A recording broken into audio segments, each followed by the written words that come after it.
मैं थक हार कर काम से घर वापस जा रहा था। कार में शीशे बंद होते हुए भी जाने कहां से ठंडी ठंडी हवा अंदर आ रही थी। मैं उस सुराग को ढूंढने की कोशिश करने लगा पर नाकामयाब रहा। कड़ाके की ठंड में आधे घंटे की ड्राइव के बाद मैं घर पहुंचा। रात के 12 बज चुके थे। मैं घर के बाहर कार से आवाज देने लगा। बहुत देर हॉर्न भी बजाया। शायद सब सो चुके थे। 10 मिनट बाद खुद ही उतरकर गेट खोला।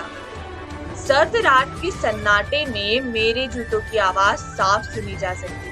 कार अंदर कर जब दोबारा गेट बंद करने लगा तभी मैंने देखा एक 8-10 साल का बच्चा अपने कुत्ते के साथ मेरे घर के सामने फुटपाथ पर सो रहा है। वह एक अधफटी चादर ओढ़े हुए था।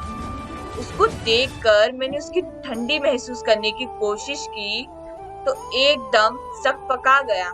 मैंने इतनी महंगी जैकेट पहनी हुई थी, फिर भी मैं ठंड को कोस रहा था और वो बेचारा बच्चा, मैं उसके बारे में सोच ही रहा था कि इतने में वो कुत्ता बच्चे की चादर छोड़कर मेरी कार के नीचे आकर सो गया।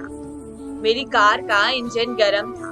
शायद उसकी गर्माहट कुत्ते को सुकून दे रही थी। फिर मैंने कुत्ते को भगाने की बजाय उसे वहीं सोने दिया और बिना अधिक आहट किए पीछे का ताला खोलकर घर में घुस गया।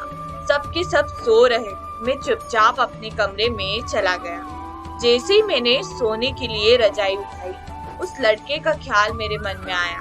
सोचा मैं कितना स्वार्थी हूँ।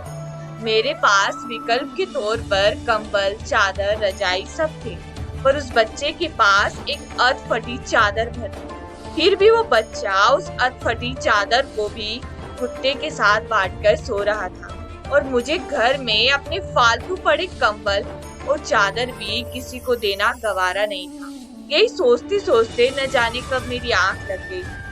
अगले दिन सुबह उठा तो देखा घर के बाहर भीड़ लगी हुई थी। बाहर निकला तो किसी को बोलते सुना, अरे वो चाय बेचने वाला सोनू कल रात ठंड से मर गया। मेरी पलकें कांपी और एक आंसू की बूंद मेरी आंख से गिरी। उस बच्चे की मौत से किसी को कोई फर्क नहीं पड़ा। बस वो कुत्ता अपने नन्हे दोस्त के बगल में गुमसुम बैठा था, मानो उसे उठाने की कोशिश कर रहा था। दोस्तों, ये कहानी सिर्फ एक कहानी नहीं है, ये आज के इंसान की सच्चाई है। मानव से अगर मानवता चली जाए तो मानव नहीं रह जाता, वह दानव बन जाता है। और शायद हम में से ज्यादातर लोग भी अब दानव बन चुके हैं। हम अपने लिए पैदा होते हैं, अपने लिए जीते हैं और अपने लिए ही मर जाते हैं। ये भी कोई जीना नहीं है। चलिए एक बार फिर से मानव बनने का प्रयास करते हैं।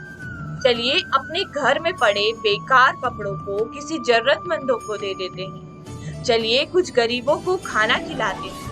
चलिए किसी गरीब बच्चे को पढ़ने का संकल्प दिलाते हैं। चलिए एक बार फिर से मानव बन जाते हैं। दोस्तों, मैं आज आपको इस वीडियो को ना तो लाइक और ना ही मेरे YouTube चैनल को सब्सक्राइब करने के लिए कहूँगी, पर इतना जरूर कहूँगी कि अगर ये स्टोरी आपके अंदर भी कुछ चेंज लेकर आई है तो इस स्टोरी को कम से कम एक व्यक्ति तक जरूर शेयर कीजिएगा। आपका एक शेयर किसी बच्चे की जान बचा सकता है।